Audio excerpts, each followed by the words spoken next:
La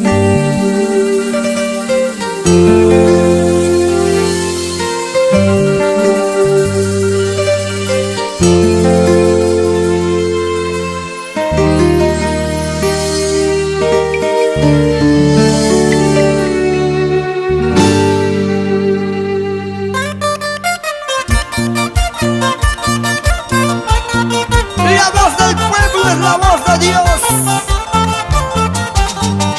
Y porque el pueblo lo ha decidido, amor, amor en tu corazón. Vamos mismo González Soria. ¿Con qué moral tú me odias? Si la culpable eres tú de nuestra separación. ¿Por qué me inculcas tu celo si ya no vivo contigo?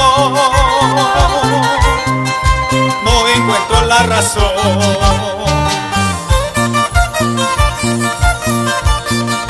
¿Qué derecho tienes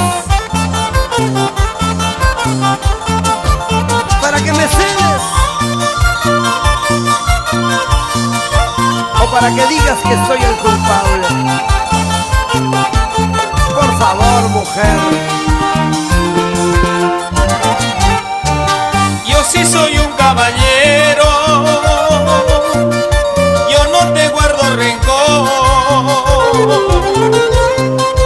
Por más que me traicionaste, por favor recapacita.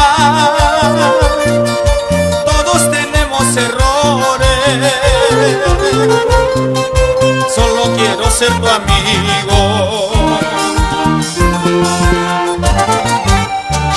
Si una vez yo te amaba, esos tiempos ya pasaron, ya eres parte del pasado, hoy por ti no siento nada. Si una vez yo te amaba, esos tiempos ya pasaron, ya eres parte del pasado, hoy por ti no siento nada.